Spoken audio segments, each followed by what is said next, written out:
Rebecca. We're out in the field and I've got Jovi here, and I wanted to show you a little bit of our hill work routine. So this will probably be part one, part two. Part one will be hill work at the trot. Part two will be a little bit of canter work out here, because I find that cantering in the fields is not only a ton of fun on this horse, but it's a good exercise for him. So I don't have my microphone today, so I will be adding, I ordered a new one because my last one my last one kind of bit the dust. So I'll be adding, I won't be talking as I'm riding, basically, that's what I'm trying to say. So, but anyhow, I just wanted to show you, because we've talked about this horse needing to be able to push off behind, but not push off in a way that unloads his hind legs. And so the hill work actually really helps with that, because he automatically is kind of a little bit, he has to push off with his hind up the hill, so it's a little more engagement with those hind legs than you would get on a flat surface. It's a beautiful fall day out today. I mean, it's just absolutely gorgeous. This is like the perfect weather. There's a light breeze. I think it's upper 60s, maybe 70. If I'm in the shade, I need my vest. I might get a little hot out here in the sun, but anyhow, I just wanted to show you a little bit of my routine with him, and I'm going to be walking down the hill and trotting up the hill, and I'm really just concentrating on that both hind legs, both up and down the hill, are stepping up underneath of himself. I don't necessarily need to put him on the bit. If he goes on the bit, that's great, but I'm not taking any actions to actually make that happen, except for that I'm just riding him to my hands. And I just want to make sure that he is like, all four legs have the same amount of weight in them, and if there's any more weight in any legs, it would be both hind legs, not one or the other. And that is both like going up the hill in the trot and down the hill in the walk, because sometimes the horses will start to compensate in whichever is harder for them, and they'll compensate for their weaker side. And so although you're not like forcing them to use their weaker side, it in essence the hill is, and you just have to like maintain that they are correct in their body when you do it. So let's just do a little quick demo of that, and you'll get to see like how much fun he is to ride out. I actually feel like I should make him an event horse, just because, yes, you agree with that? He agrees with that, just because he loves to be out here, and he's super safe out here, and he just kind of comes alive in a way that he doesn't sometimes come alive in the arena. So, okay, let's get to it.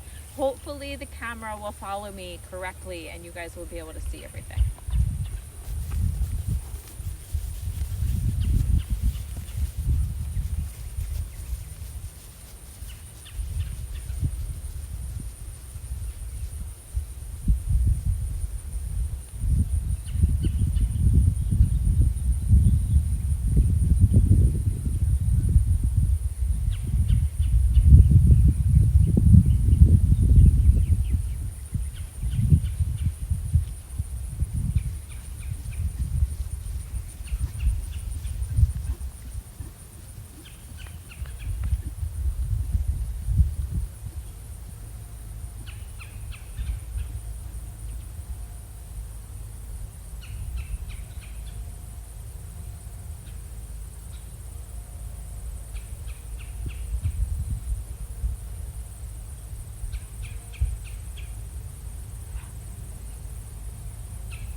simple. It's just I want to point out 3 things. One, you notice the first time up the hill, I stayed on one diagonal, turned one direction, came back down the hill.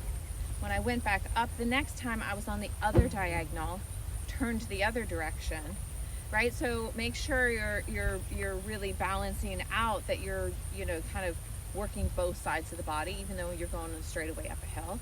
The third time I did what I always love to do, which I think this is really effective just to help their trot out in general and to help their back out in general, but also so that I don't forget which diagonal I was on. I literally do 4 strides on one diagonal, switch 4 strides on another diagonal, 4 strides on one diagonal, 4 strides on another diagonal, and then I'm up at the top of the hill. And then I just make sure that I remember to like turn left or turn right when, each time that I do it. So I'm actually, having them not always just bend in one direction at the top of the hill or at the bottom of the hill. And then when I walk on the way down, my biggest thing is I just don't want them to splat and fall on their forehand. So I'm not really looking for any sort of collection or where I really feel like that they have to be like on their hind end, but I don't want them to just splat and fall on the forehand. So we've worked on that a little bit on the ground. Not that he necessarily wants to do it anyhow, but so just for him to learn the body awareness of like how to hold himself, because I'm not holding him together. You notice that I have my reins here to, to be there to accept the contact, but I am not putting him on the bit. I'm not trying to influence him, to like, for instance, there has been times with one of my other horses when I've done half steps actually going downhill, because that really makes them sit, and I'm not doing anything complicated like that. I'm literally just wanting him to walk toward the bit on the way down, but I don't want him to like fall on the forehand, because that's not therapeutic, right? That's not rehabilitative. That's not having him learn how to develop his thoracic sling to hold himself back. That's not engaging his pelvis and his lumbar region if I just let them splat and just walk down the hill however they want. And same thing as with going up the hill, is like I also want that engagement. I want that reach over the back. I want this to be rehabilitative. I want him to be able to feel like he can push off and come out through his chest in a good way, like I would want it to be in a dressage arena. And so that's what I'm really concentrating on. It's not just going up and down hills for the sake of it, right? Like, because if a horse goes up and down a hill and they do it really poorly, you're actually teaching them the wrong thing. But it's using the hills as a way to help them balance themselves, and to use it as a way is like they automatically sort of offer something, and you shape that to be more and more of what you want, so that it is therapy when they're out here doing this. This is not just, it is fun to trot up the hills on him because he's like super safe, and you can see he's super quiet out here. And so he's just a cool horse for that reason. Like, he's not, nervous at all. But I still am coming out here with an agenda of like, let's build your body to be the best that it can be. That's what all of my riding is with all of my horses. No matter what their issue is how can we make them the best versions of themselves? And this is just another exercise that for this horse is really good. I do not do this kind of hill work with my 9-year-old, 10-year-old, because it is not a good exercise for him. So he actually, kind of escapes in a way that is harder for me to manage. So he'll walk hills, but we don't really trot hills, and that has a little bit to do with some of his physical issues. But